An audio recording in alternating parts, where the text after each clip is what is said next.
Hello, and welcome to Outnumbered the Podcast. I'm Audrey. And I'm Bonnie. We are experienced moms to a combined total of 19 children. In our weekly episodes, we explore relatable topics using our perspectives of humor and chaos. Tune in for advice and encouragement to gain more joy in your parenting journey.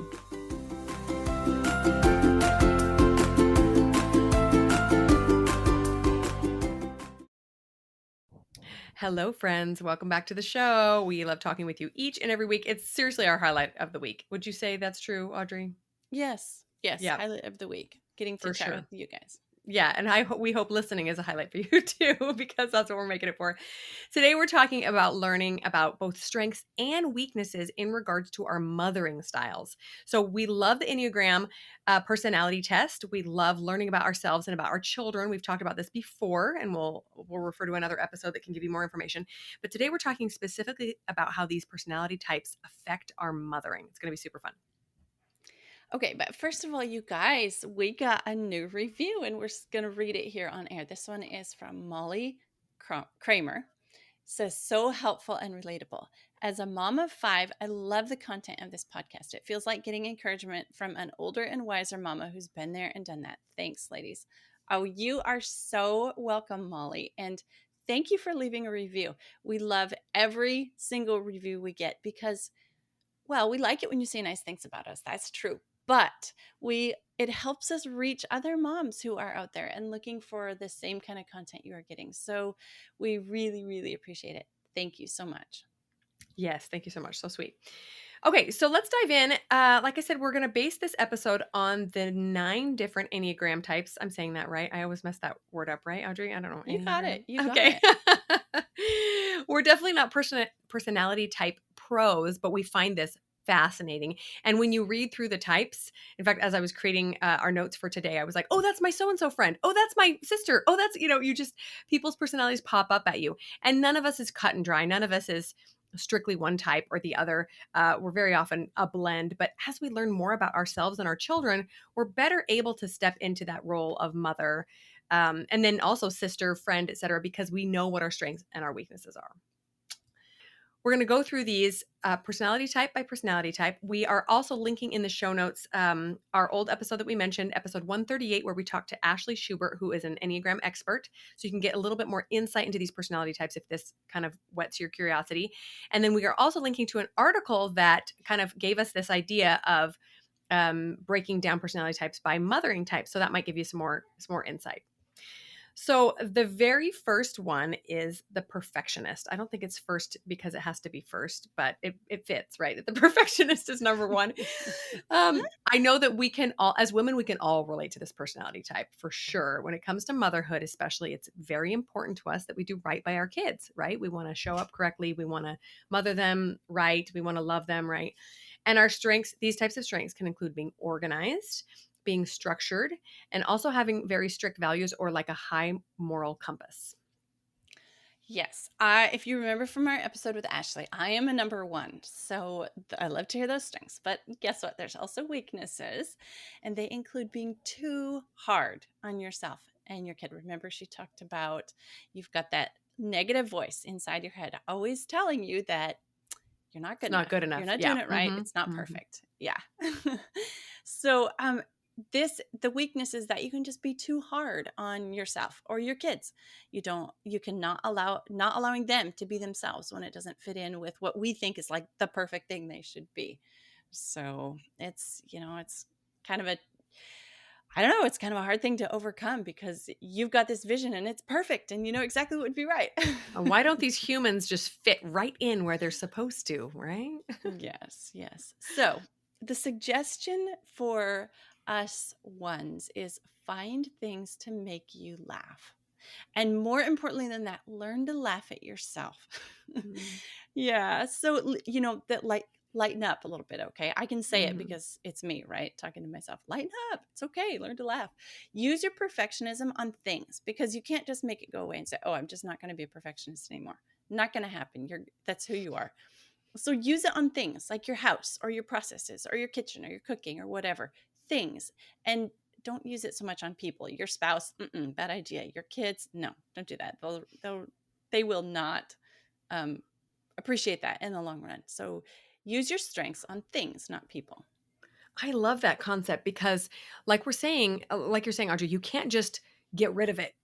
This is a part of who you are and is a wonderful part of who you are. So find a way to use those strengths on something that is malleable and will allow you to be perfect with it. You're sewing, right? It's a great Yeah. example. Yeah. Yeah. Your meals don't care if you are trying to make them more If perfect. you So get mad at them for not yeah. turning out. Yeah. Yeah. All right, moving on to type two, the giver. So, this kind of mom seems like natural born to be a mother because she loves to serve others and be needed. And boy, as a mom, boy, you are needed, right? So, your kids, the kids of a type two, love the attention that mom is there to give them all the time, giving the attention. Yeah, yeah, for sure.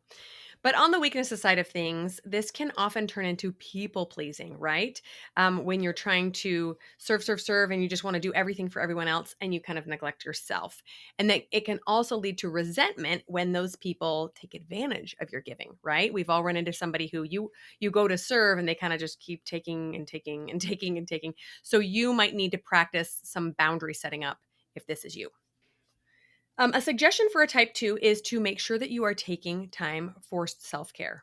No, really, let's repeat that. Make it a priority, right? As a giver, you want to just give all the time. You want to just serve. You want that's what fills you up is making other people's lives better, but you can't fill from an empty cup as we've said a million times. So, make sure that that is a priority for you. Yes, we have talked about this so much on the podcast. You've got to take time for yourself. Don't put yourself last. You've got to put yourself ahead of everybody else's needs, at least in a way that you can enough so that you can help them with their needs. You got to take care of yourself to be able to take care of others. I mean, if you look at it from a giving standpoint, you're going to do this so that you can be a better giver. And you Mhm. know how much we love to talk about self-care here. So if that's the Yeah. perspective you need to do to take care of yourself, Yeah. do it. Yeah, whatever works, right?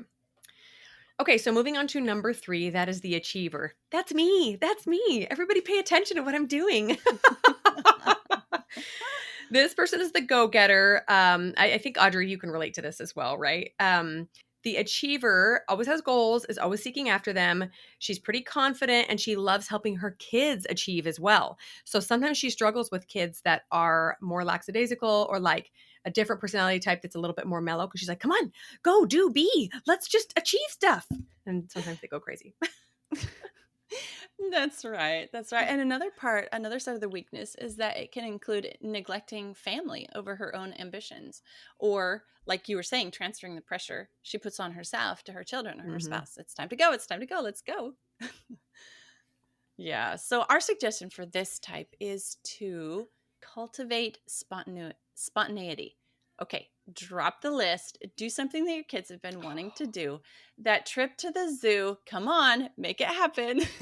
So Make hard. I know, make a point of doing something you hadn't planned on. Drop everything and do it. If you don't have any ideas, ask your kids. Yeah. This can actually be really fun for a type 3. I have had multiple times where I've had to almost like physically restrain myself from writing something else on my list and just run out and play in the sprinkler. And it's really, really rewarding if you're the type that isn't generally motivated by fun, which probably sounds weird to all you that are motivated by fun. Like, who doesn't motivated by fun stuff? But it can be so powerful to drop your agenda for the day and just spend time with your kids. All right. So this number four, type four, is the romantic. This type of mom tends to be sensitive and loving, often very creative as well. She's like the perfect kindergarten teacher who loves to see her kids' faces light up. Like that is just really, she's living that dream. Yeah. Yeah, for sure. And because the romantic feels things very deeply, sometimes she can struggle maintaining a good balance between positive and negative emotions. And we probably shouldn't call them negative because all emotions are valid and important, right? But the ones that make you feel good versus the ones that make you feel not so good, right? Um, you need to be very diligent about self care, again, and emotional health if this is your personality type. So, a quick suggestion for a romantic is if you feel like you need to be grounded, you're getting a little bit too emotionally fraught, have a list of things in your back pocket that you do that doesn't require emotion, like something very logical, like a jigsaw puzzle or Sudoku or jumping rope or just spending time in nature, something that just can kind of get you out of that drama in your head and just makes you at peace again. Yeah. Yeah. Something that is away from that romanticism. Like Yeah. like it's not a bad thing, but like it just needs a break. Like it can be enhanced by um taking a break from it. Like Yeah. if you do it all the time, it's like you're just tired of it. But if you Hmm. just take a break from it, then it makes it better. Especially if you find yourself spiraling in regards to specific emotions, like you can't get out of this cycle of negativity or whatever. Number 5 is the observer, and this is the intellectual. Okay. So you are a good thinker, somebody who loves to expose your kids to new ideas, new concepts, big ideas. You really love and encourage education, all those wonderful things. Yes. But sometimes they're the opposite of the romantic in that they struggle with emotions, like your kids' emotions. They're too big, they're too emotional, too dramatic, and then they get to teenagers and they get even bigger and it's even more annoying to you if you're one of these type 5s, the observer. They might have a hard time understanding why your kids are feeling this and why can't you just be logical and Hmm. just go through this, like those emotions are just so annoying, stop it. So a suggestion here is engage in things that deepen your own emotion. And like it has to be on all of these suggestions that we're making, it has to be something that works for you. Like if you try something that we say and it's not something that helps you with this, negative or weak side of your personality, it's not going to work. You're just going to be like, oh, this feels stupid. Like, so engage in things that deepen your own emotion, but it has to be your emotion. It can't be, oh, Bonnie and Audrey said, read a romantic book or watch a romantic movie. And the whole time you're sitting back still in your observer part of your brain going, this is stupid. These people are being dumbly emotional. This isn't working. So you have to figure out your own thing that works. But things that we found that like help us feel more empathetic is like community service. So helping someone who's in need or worse off than you, that you can really tap into some of these, and not like saying, oh, get emotional, but you can just build your own sense of empathy. Hmm. So writing poetry. How about trying keeping a journal of your own emotions? So maybe you have a hard time recognizing emotion in yourself and you think, I'm just this logical person and I never have emotion, I'm this observer, just kind of cut and dried. Well, okay, hang on. You Hmm. do have emotions, maybe you're just smothering them. So maybe start an emotion journal and like, I am thinking these thoughts, I'm feeling these emotions, like start drawing connections and just do an emotions journal.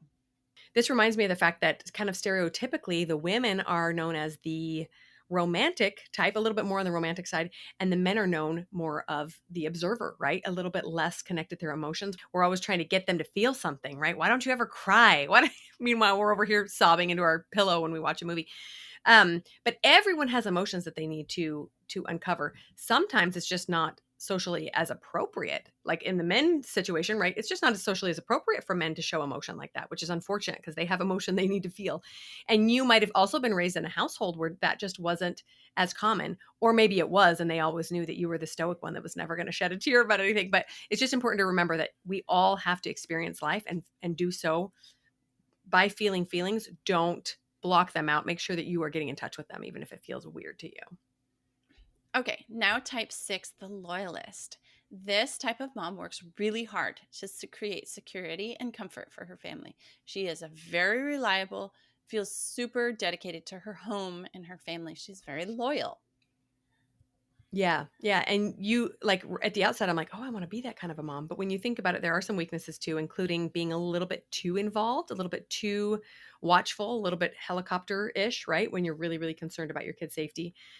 Sometimes these mothers can allow fear to take over for them and won't allow her kids to take necessary risks because she's nervous about not being there to be able to shelter them. A few suggestions for these types of moms are to take a risk, right? Try something new. Maybe you can take all your kids to the roller skating rink, even though you know that sometimes when people roller skate, they fall and break elbows. It's okay. It's fun. Let's do it together, right? And kind of talk yourself down from some of these fears. And remember that when your kids, studies have shown that when kids take appropriate risks in childhood, it actually helps them take fewer inappropriate risks as they grow up, right? A few other fun ideas as a family or just with you and a kid would be sailing kites. This is kind of exciting, but actually very not dangerous unless it's in a storm. Or even let your kids decide to do things that stretch you. And it can be terrifying. Maybe you'll even have to send them with dad. Oh, so and so, little Johnny wants to go take a hot air balloon ride. Yeah, that's not going to happen with mom. So I'm going to let you go with dad and have a great time. And I'll just stay home and say a little prayer and everything will be okay.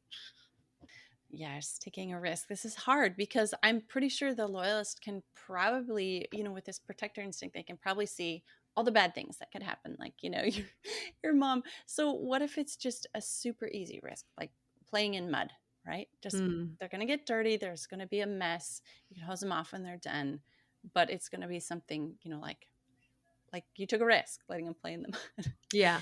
Yeah, and sometimes you might have to like, the first couple times, you might have to let your kids do it while you are somewhere else. You walk away and you're somewhere else and not watching it, because otherwise, that helicoptery mom is gonna be hovering the whole time. Hmm.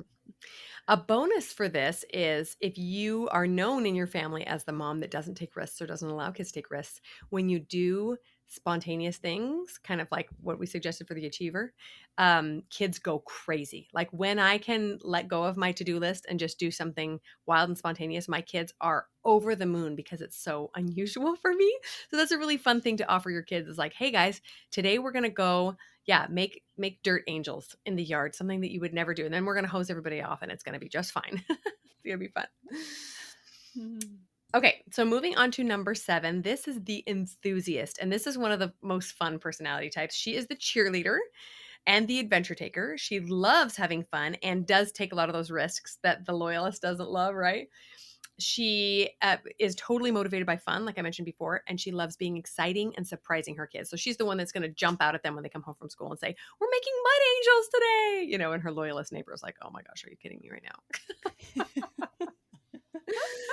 Oh, on the weakness side, this mom can have a hard time with routines and schedules. Real life can seem mundane, boring when Mhm. it compares when it is compared to being spontaneous and exciting in parties. But if you don't add some routines into your life, you are going to actually have a mess everywhere. Mm, The mess after the party is done, mhm. and you never insert like a routine to get that cleaned up. So it'll just be like more frustrating. You'll have less time to do these fun, enthusiastic cheerleader party things, adventures, because you've got to spend so much more time cleaning up after the last party, right? So the suggestion is just try a little bit of routine, a little morning routine, a 10 or a 15-minute one, or a bedtime routine. Start simple, just one thing. Okay, every night I do this. And then once you've got a routine in place, then you can add to it. It's a little hook that you can hook something else on and you get something going. But this really will allow you to have more adventure in the long run, because you won't be spending so much time cleaning up the last party. Right, and structure is so essential for a family. Kids thrive on structure. Even though they say they want to throw everything out the window and just do fun all the time, that doesn't last, right? Eventually it causes some issues with them. They don't feel like there's security because they don't know what to expect. So developmentally, kids really do need structure. Doesn't mean it has to be boring structure, but they need to at least know what to expect at certain times of the day. Maybe you could just drop some anchors into your day, right? You always have breakfast at a certain time, lunch at a certain time. Or if that's even too much, maybe you always let a specific kid pick what they're having for lunch, just something that they can expect, because that will really help them developmentally. Yeah, don't worry. They'll still think you're the fun mom, because you are the Yes, fun because you mom. are. You are. Or maybe your kids won't, but all the neighbors will. That's usually how it works, right? Okay, type 8, the protector. This mom is confident, no nonsense. She protects her children fiercely, thinks others should do the same. She is also very loyal, and protective. Her kids are not going to have anything happen to them. Yeah.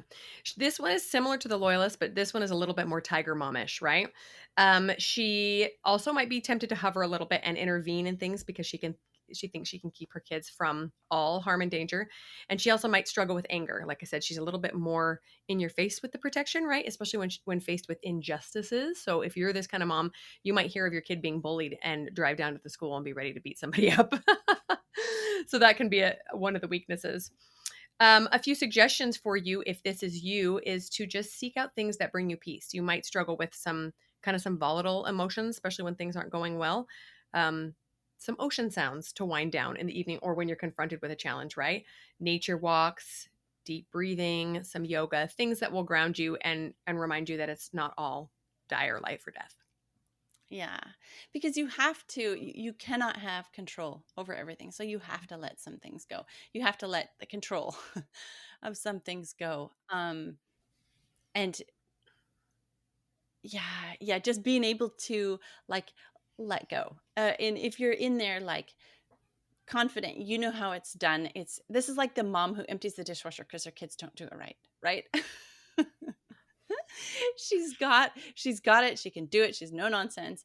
But like in I know if you listen to other episodes, like overprotecting your kids is really not doing them any favors in the long run. So you've got Mhm. to let them make their own mistakes even though you know how to do it better, and you've got to like work on more the relationship side and Mhm. not so much the I've got this, I can do this side. Yeah. Yeah. This is it's also really important if you're this kind of a mom to allow your children to make mistakes, and that can be very difficult. Allow them to load the dishwasher incorrectly. Allow them to get hurt. That's also very, very, I mean, obviously you don't put your kid in danger, but what I'm saying is don't hyper protect them so that they never get their feelings hurt or so that a friend never crosses them, because then they will be so ill equipped for adult life that they will live in your basement forever. So such a hard thing to do as a mom is to let your child be in a situation that you know might not turn out right for them, but it's so helpful for them. Okay, on to the last one. Number 9 is a peacemaker. Don't we all wish we lived with a peacemaker? I actually do. It's my husband. It's wonderful. Except for when I want him to do things, you can see how that would work out. But the peacemaker loves calm, nurturing environments, avoids the emotional drama, right? And this mom has her greatest wish is that everyone would just get along all the time and everyone would just sing kumbaya and hold hands and what's all your people's problem. You know what? On the weakness side, she might be tempted to keep the peace over intervening when discipline issues arise, especially with teenagers. It's hard. Like, and this mom will also definitely put, just like our number two mom, the giver, she'll put herself aside if it means peace. Okay, Mhm. whatever. Just I'll put my own wishes, my own thoughts, everything aside so that there can be peace. Like, but this mom needs to create some firm boundaries, even when that feels uncomfortable. Because if there's a boundary here and somebody's crossing it, you've got to keep that boundary there. And how we've talked about how kids love boundaries, that's safe for them. And yes, they test to see if the boundary is still there. Is it still safe? Is the boundary still there? Right? Am I still Mhm. being Mhm. protected from the outside, evils, whatever's on the other side of this? So it's really hard to have that perspective that yes, you're actually helping your kids when you're not letting them break those boundaries that have been set up. Mhm. So, a suggestion for this mom is to start by standing up for your own ideas and opinions and your own self. Like, you're not a doormat. Don't let your kids walk all over you just to keep the peace.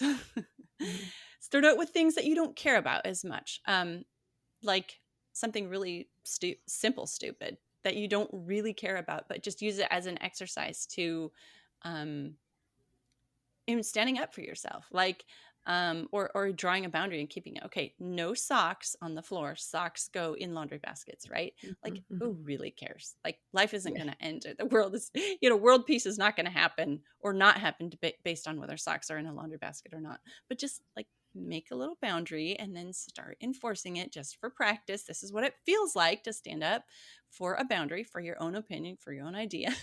And then Yeah. once you've got that practice down, then progress from there a little bit. Yeah, there's actually a little vein of peacemaker in me as well. I hate confrontation. It's so uncomfortable for me. And so like a great place to start is like just making your will known in a place where you might not otherwise, right? With friends and family it might be easy, but maybe a stranger says, "You know what I hate? I hate red cars." You could just take that opportunity to say, "I actually really like them." Right? Something totally benign. The world is not going to end. Nobody's going to have a really heated opinion about whether red cars are, I mean, obviously this is a silly example, but, or what you like for dinner. You're going out with friends. Have the courage to say, "I actually am really feeling like Chinese tonight. Do you guys mind?" Right? It can feel so uncomfortable if that's not what you usually do, but it is extremely important for you to be able to, like Audrey said, stand up for yourself and then be able to create those boundaries with your children. Sometimes this is very hard for me with my teenagers. They, like the other day, I said, I told my husband he was coming home from work. I said, "Can you pick up a kid from somewhere?" And he said, "I might be late. Can you ask our son?" And I was like, "Oh, I don't want to get yelled at." He wasn't having a great day, and that was the peacemaker in me. I was like, "Nope, I don't even want to do it." But I Yeah. did, and it was fine. Everything was fine. But sometimes we just have to be the parent, and that's hard as a peacemaker. Sometimes you just want to be, "It's fine. I'll just do it myself. It's fine." All right. So, you guys, I think if you're like us, you can probably see, even if you know your Enneagram type, you can probably see a little bit of yourself in each of these strengths and weaknesses. And so, we hope like these suggestions for each of these have helped you or given you something to think about. Or if you're really strong in one type and can't relate to anything else, maybe that's been helpful for you too. But like, flaunt your strengths. Like, hang Mhm. on to those. Those are good. Those are like gifts that you have, and you need to use those and utilize those and put those to work for your family, Mhm. um, and your kids and your spouse and yourself. And then try working on those suggestions to help out with those weaknesses sides. You're not going to make the weakness part go away. It is just part of who you are. But you can kind of work with it a little bit. You can kind of get it to move a little bit farther away from you moved, what does my husband call it? Move the needle. You can move the Mhm. needle a little bit more toward the strength side and away from the weaknesses side by just trying some of these suggestions that we've offered. Yeah, over the years, I've found a few things that I have been able to incorporate into my life that make me more of a fun mom and less of an achieving mom. And they're kind of silly, but I'll just share a couple with you. One is playing games at home. Actually, playing games is something that a lot of achievers like as long as they can win. Yes, that's how I am, even with my 3-year-old. I don't want to lose a game. But I've learned to be able to incorporate these games because my kids love playing games with me. I just have to kind of tone down the winner part of me and be like, it's okay to lose at Shoots and Ladders and we can all have a good time together.